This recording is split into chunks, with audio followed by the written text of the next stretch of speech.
Hello, everyone. Welcome to another episode of Calgary Catalyst. Today, we are discussing a very important topic, and this is going to be very exciting because we are diving into the business world.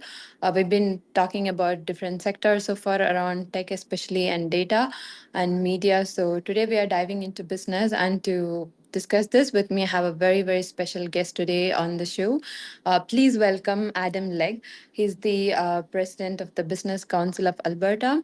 The Business Council of Alberta is a group of business leaders from various sectors who is working for the to create a prosperous and inclusive Alberta economy. To give a little bit of introduction more about Adam, so he was the president and CEO at the Calgary Chamber of Commerce, and he was also the VP and chief economist at the Calgary Economic Development. Well, I'm very honored to have you at the show today, Adam. Welcome to the show. Thanks, Josephine. Very happy to be here. Okay, so we are going to start off this podcast with a very basic question that I ask to all the experts from whatever field they're representing. So today, my question to you, my opening question would be, how would you describe the Alberta's economy currently, and especially with a focus on the Calgary's evolving ecosystem? Well, yeah, broadly, we'll talk about Alberta, and I would say that's it's blessed with amount of natural resources. So it's sort of that is our strength and our key asset base, and that's areas of oil and gas, and we have a rich history in agriculture. There's a forestry sector that's very active in Alberta, and growing interest and activity in critical minerals. So we're quite blessed with that, but we've also got a tremendous amount of other I would call people advantages and also geographic advantages. The Alberta economy is also very strong with respect to the transportation and logistics sector.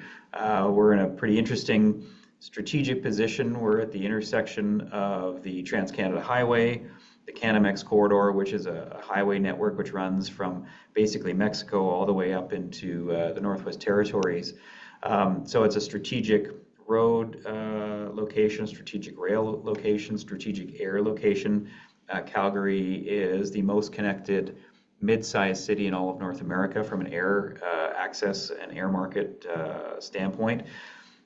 We have a tremendous tech sector with really interesting strengths in different parts of the province. In Calgary, we've got a lot of enterprise scale companies, a few unicorns in the midst here in Calgary, some specialization in areas like quantum, and in Edmonton, a very strong base in artificial intelligence. University of Alberta is one of the top 3 global research centers for artificial intelligence in the entire world. And then you've got a tremendous amount of financial services capacity here, supporting largely, in many ways, the natural resource sector, but also through the strengths of asset management with AIMCO in Edmonton. So it's a very diverse economy where I think we're known from the outside looking in as purely an oil and gas province, but we've got a tremendous amount of diversity that's happening, growing now in the arts, film and television. Alberta's been a film location for a ton of really notable films and series. Most recently notable, The Last of Us, HBO's largest series filmed in and around Alberta in many locations, Ghostbusters, all these kinds of things. So, we've got a really broad economic base, some areas where we've got some really strong global strengths and advantages compared to other locations in our agriculture sector, our energy sector, our medical and wellness, biotech, gain strengths in both University of Calgary, University of Alberta. So it's a dynamic economy, one that's pretty exciting, and I think is one of the most entrepreneurial, if not the most entrepreneurial in Canada, and has just got a real can-do spirit. Entrepreneurs in Alberta really figure out how to deliver solutions, right? They don't sort of say, well, we don't do that, we can't do that. We've got that can-do, roll up our sleeves and figure out how to solve a problem, which I think goes to its core of just that entrepreneurial spirit, really analytical, thoughtful people, creative people, and it's just a dynamic economy to be working in and operating in. This is This is truly a very strong economy with a lot of strength and characters. I'm curious, just like many Calgarians, my question might be naive, but I'm trying to understand that looking at the surge in tech companies and the lot of tech talent moving to Calgary, maybe I would like to understand what is that? Are we looking at any specific factors when we are looking at that kind of growth for the tech talent and tech investments in Calgary?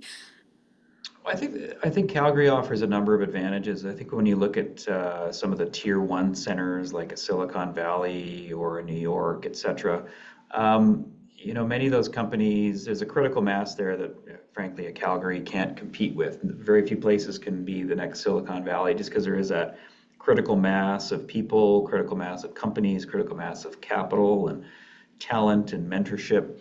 But when you begin to look at tier two cities where I think Calgary really is competing, there's a number of strategic advantages that we offer compared to some of the other places. And for example, one is just the availability of talent. We've got a growing and emerging talent pool that is really coming out of our post-secondary system. Two, when you're trying to attract or recruit or even retain people to live in Calgary compared to a Vancouver, the affordability, the cost of living here is so much better, primarily from a housing standpoint. You've got the Rocky Mountains. I can just look out my window and get a glimpse of them from downtown Calgary. You've got a great quality of life. And you've got a great ecosystem of companies that can form a basis of your clients.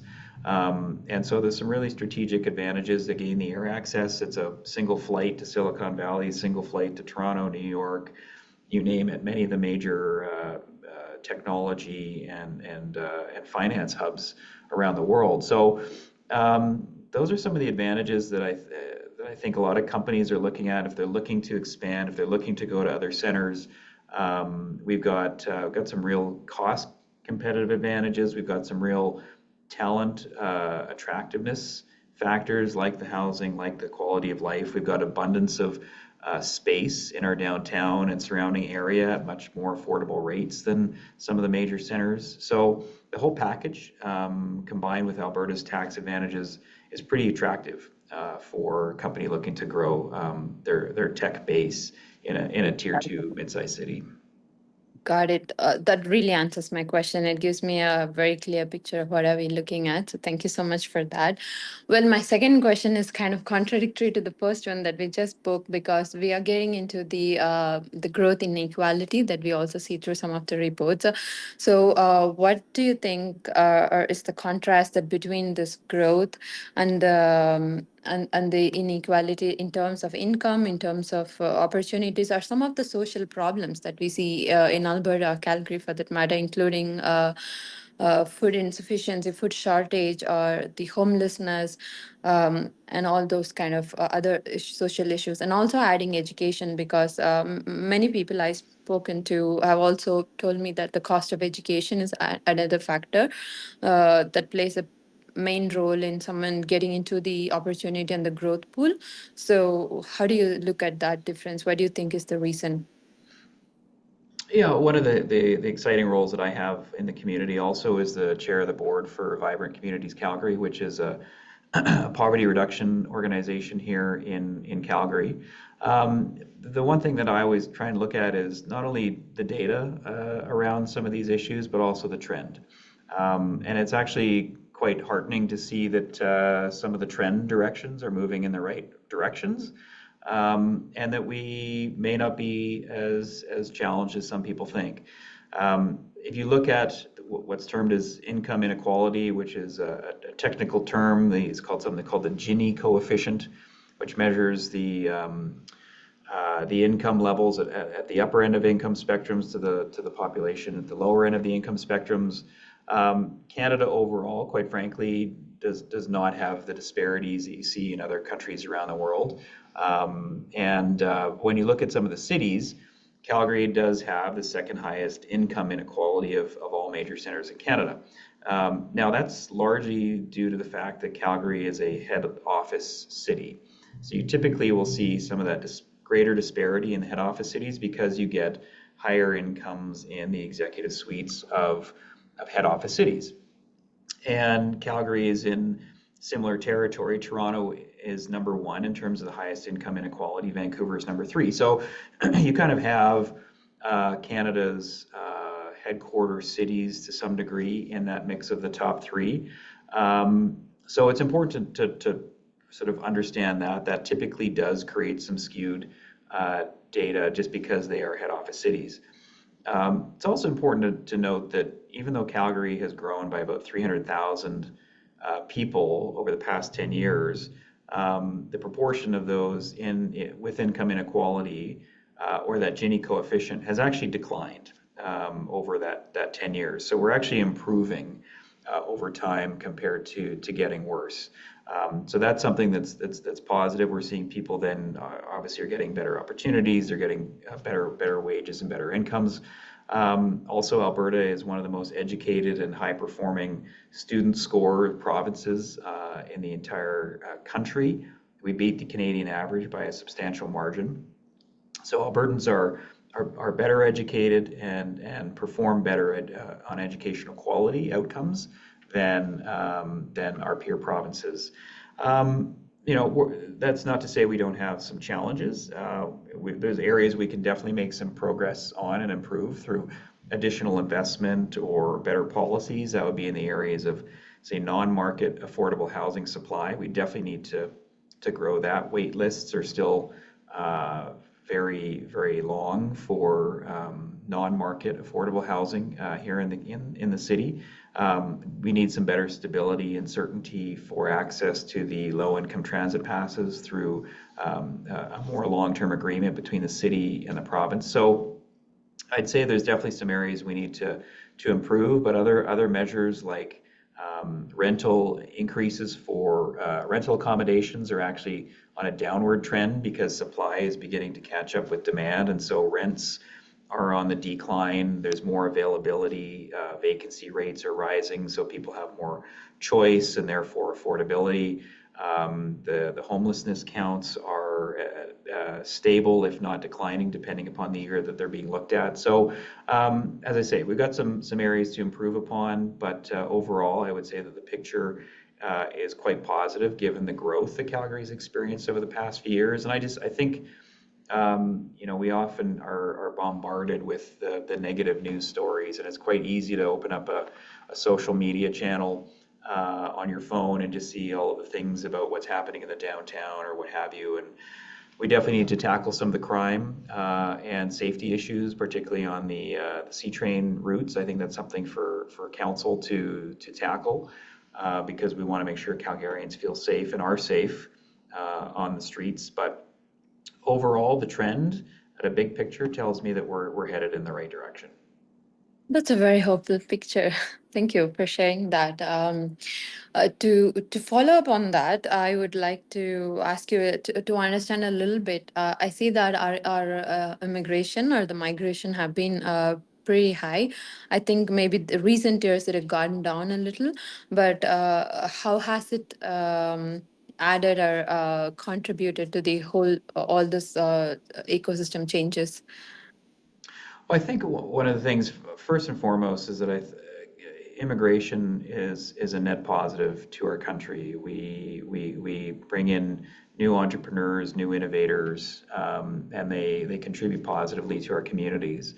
What we've really experienced in the past few years, frankly, is a federal government system that has really failed to do the best job at immigration settlement, and frankly tracking some of the numbers, which has really led to some of the pushback by Canadians of support for immigration.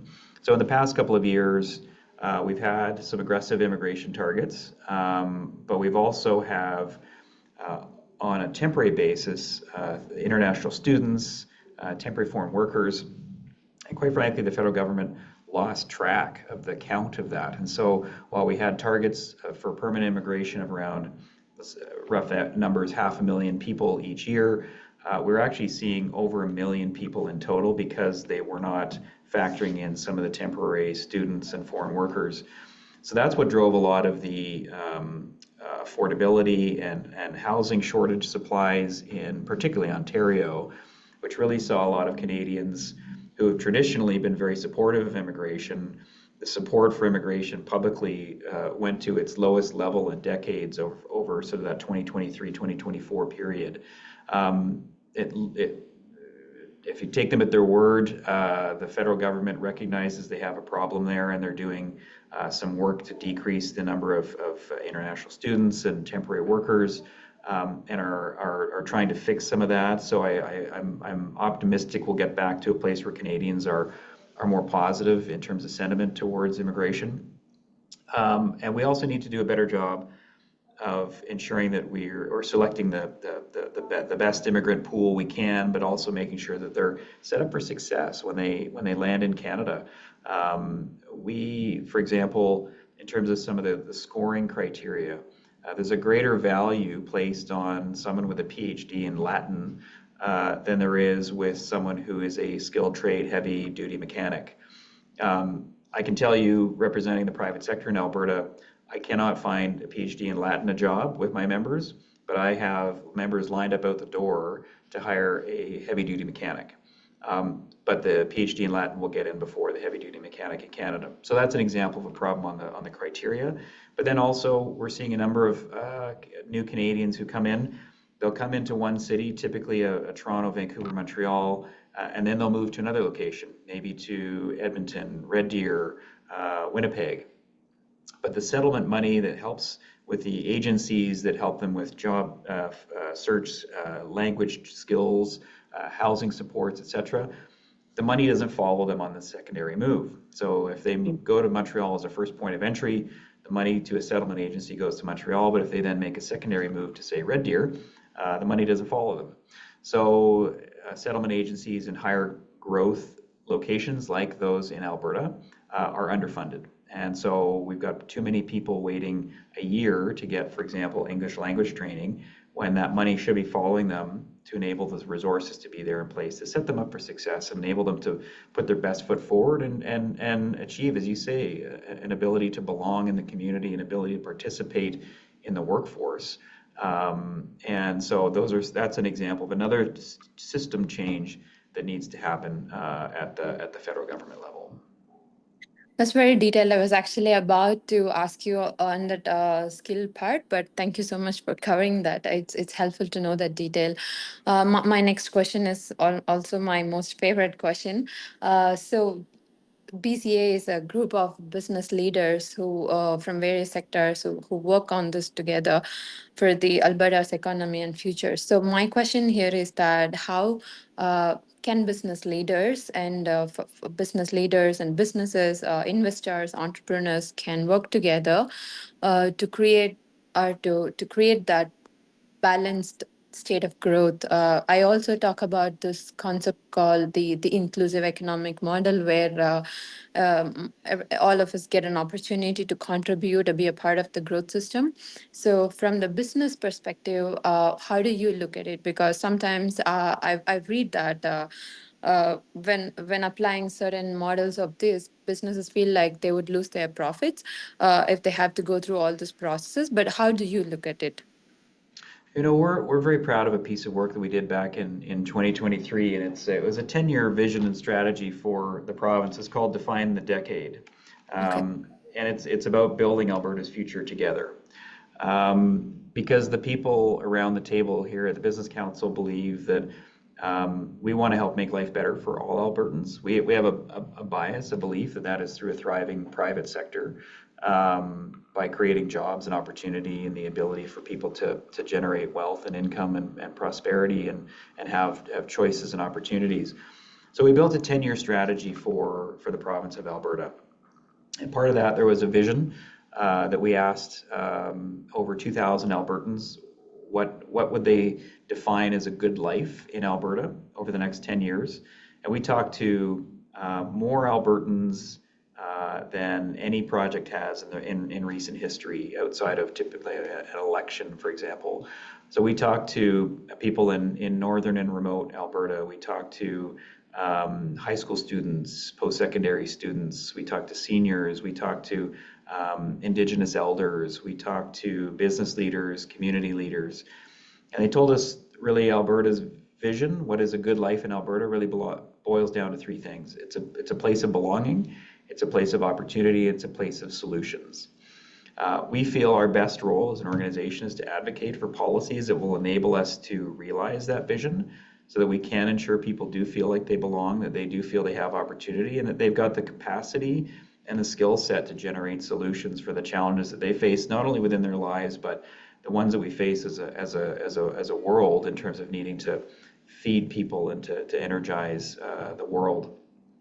So we mapped out a number of what we call prosperity pillars, which are really the key economic development building blocks to making sure that we can achieve that vision.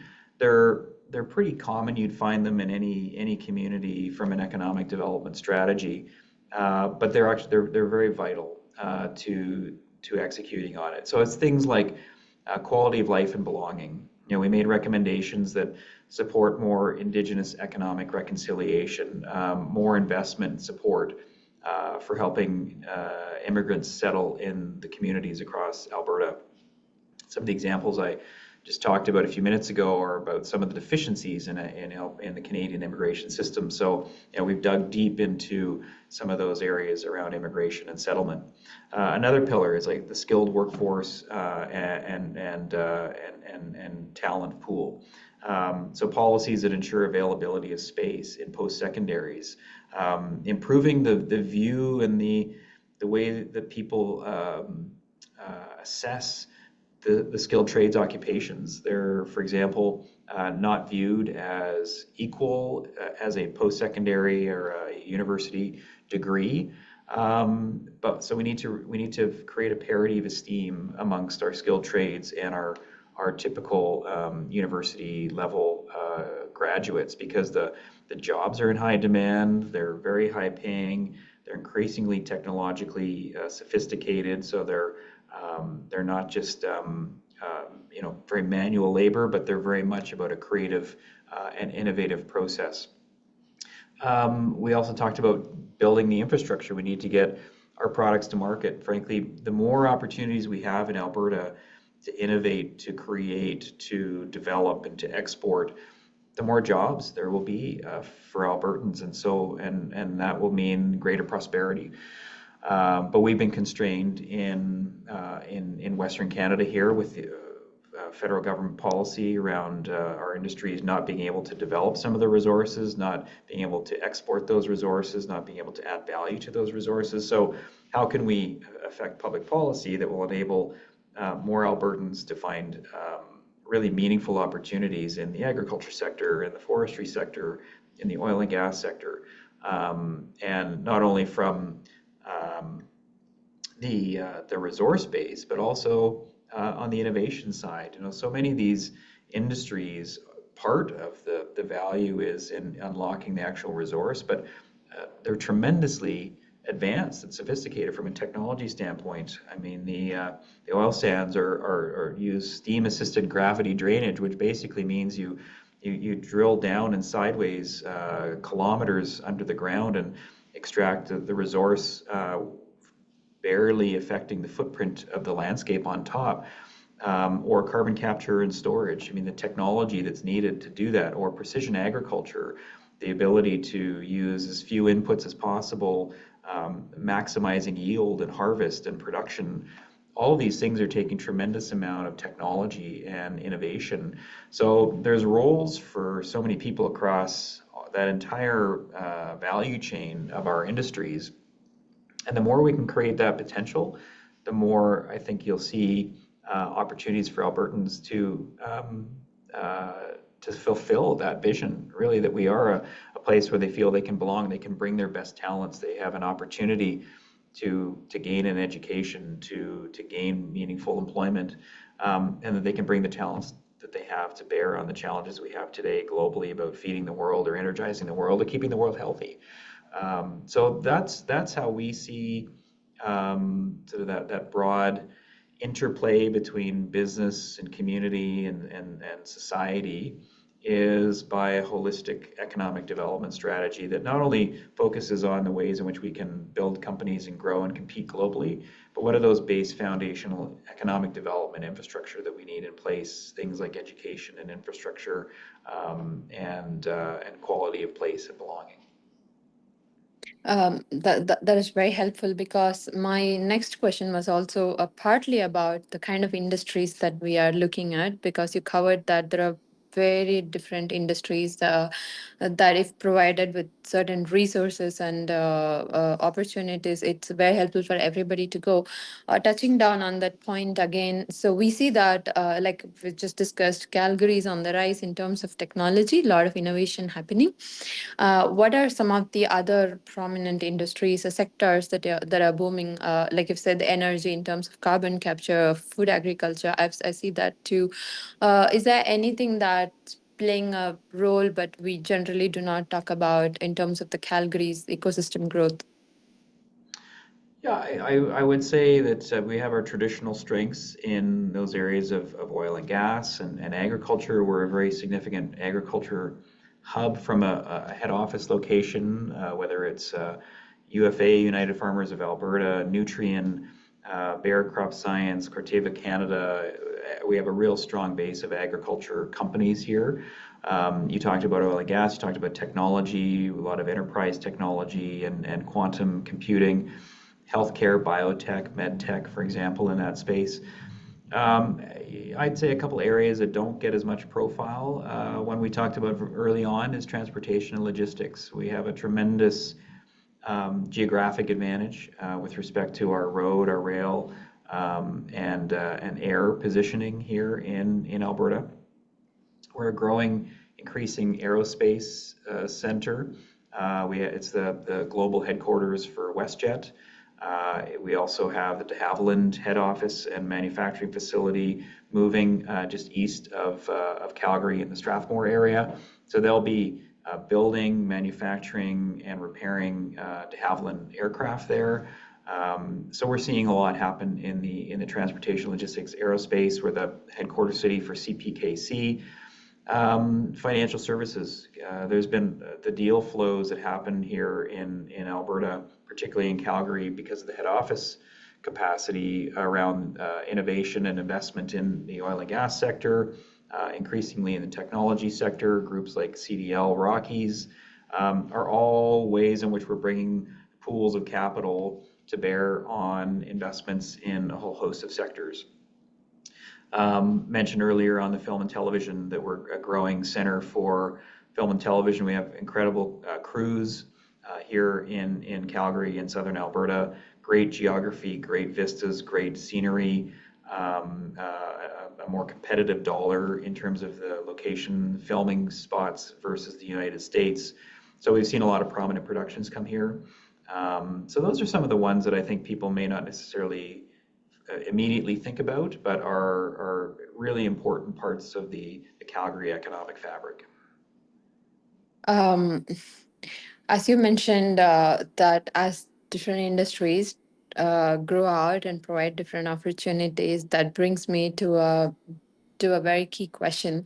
In fact, we're coming down to the last couple of questions. So the question would be that when we are looking at in terms of challenges that businesses face, or even different industries, at this time of trade and tariff wars, what do you see some of the common challenges, and what is our outlook going to look like for the next couple of years? Where are we heading into?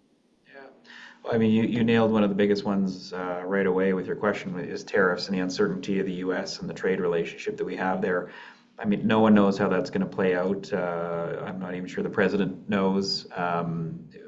We're to some degree all passengers on the roller coaster that is this U.S. trade situation. So the best thing we can do is be thoughtful, be strategic, be diplomatic, and tackle this head on as a country, supporting each other both industrially, but also the sort of the Buy Canadian movement is a really strong thing we can be doing to support each other. But we also then have to recognize that we cannot be as reliant on one customer as we have been over the past 30 to 40 years. So we need to be looking at other things and other markets. And I would say that's another challenge that we face in the country, is that we're not very good at approving major projects and building major projects. The regulatory permitting and approval system is far too slow and uncertain at the federal level. So we need to fix that so that we can actually build more port capacity, more pipelines, more major infrastructure that will get our products to other markets that is not the United States, and we can be then less reliant on the US as a customer and therefore less vulnerable. I would say so that's a big piece, frankly, that most of my members say is top of their agenda, is fixing the regulatory approval process to create more certainty and stability and predictability. I would also say that just having a broader growth agenda, recognizing that we do need to grow our economy. We've been stagnant for 8 out of the last 9 quarters, in terms of our prosperity, our GDP per capita. We've stagnated as an economy. The US has surged ahead over the past decade, and we have actually declined in terms of economic performance. So something around a growth agenda, a competitiveness agenda that would bring investment and job creation back to Canada would be something that, again, would be the right thing to do for ourselves, regardless of what the position is in the United States. It's just a good thing to do, is to have an economic agenda, a competitive regulatory environment, an attractive place to invest and grow a company, something we haven't had for the past decade. So those are some of the key things that I think are the challenges that we face. We'll see what happens on April 2nd when the president announces the next round of tariffs, and what happens with respect to the relationship with the US. In terms of the long-term outlook, we're bullish on Alberta. We think that Define the Decade strategy that we built a few years ago really maps out opportunities where Alberta can compete and win. We think we have real strengths and capacity in helping feed the world, helping energize the world, helping make the world healthy and safe, and really some competitive advantages for this province. I think of all the things the world needs going forward, whether it's food, energy, wood and building materials, critical minerals, innovation, and entrepreneurship. Alberta has that more than any other province in this country, and likely more than many other places around the world as entire nations. We have everything that the world needs. We just have to really lean into this and acknowledge it and accept it and get rid of all the barriers that curtail us from innovating and investing and getting our ideas and our products to market. We believe that not only is Alberta really well positioned to be a leader, not only in Canada but around the world, but we're just getting started. I think there's just so much potential for this province and its communities that we're proud Albertans, believe in this place, and think there's just nothing but uncharted territory in front of us to make people prosperous and have a good life here in Alberta. So we're big believers in the future of Alberta. That's very positive. Thank you. Do you have anything specific to highlight on Calgary?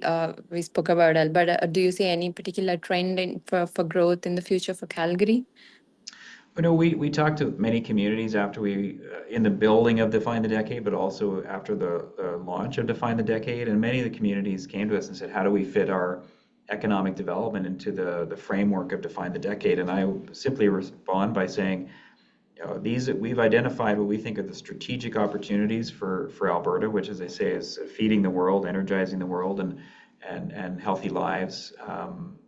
And so figure out what are the strengths and assets in your community, and how can that factor into that? So I think Calgary is already very well positioned from a oil and gas head office perspective, a financial services perspective, an innovation and entrepreneurship perspective to feed into all of those three opportunities. We've got, again, a very strategic location for a transportation, logistics, and aerospace perspective.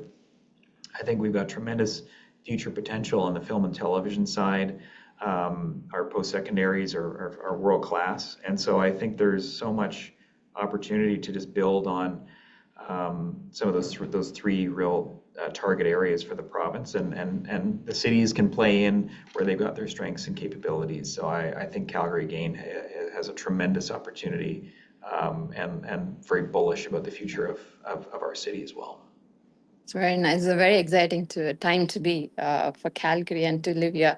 Well, thank you so much for answering those questions. I have one last question to close, but this isn't about the business or the topics we discussed. So, from your own experience, so you've been working on so many topics with so many different organizations and all these issues, and being an Albertan or being a Calgarian, what's your most favorite thing to do in the city? What do you most like about it? Oh gosh, there's too many to list, and often it depends on the season. In the summer, I love how much daylight we get in the city, and so love just afternoons and evenings in the backyard with my family. Love hiking and getting out, walking along the river pathways by the downtown, getting out into the mountains in the winter. Again, a lot of the recreation around the mountains, skiing, both downhill and cross country. We've got a great dining scene here. Love going out with my family and friends to some of the new restaurants in the city. A vibrant art scene. My gosh, I mean, the list goes on. Like it's a dynamic city. But just the thing I think I love about the city. I came from Vancouver. I was born and raised in Vancouver. Came here in the late '90s. And Calgary, and I'd say for most of Alberta, it's just a city. Very few people are from here. We're all from somewhere else, and it's a city that really nobody cares, where you come from, what your address is, what your university or post-secondary or what education you have. They place more importance on whether you care about this place and what you contribute to this place. And I, in my earlier days in my career, the chance to reach out to business executives and say, I'm a young guy trying to figure my way out. Would you mind spending half an hour with me for a coffee or something like that? Calgary is just a city that happens. In Vancouver, that would not happen where I'm from. Calgary just has that openness, the ability to connect with people, and people really place a lot of value on what you're contributing to the city and what you're doing and the ideas that you have. And I think that's just a really special character about our city that you don't find very often. And so that's perhaps one of the DNA of the city that I love the most. And I think that's what makes Calgary very, very special, right? And it's also one of the reasons I love the city too. And that's one of the reasons I started something called Calgary Catalyst. So it's very nice to be here. So that concludes our discussion today. Thank you so much, Adam, for answering all these questions with so much clarity and patience and detail. I truly appreciate your time and your information. Thank you so much for joining me today. It's been my pleasure, Josephine. Thank you so much.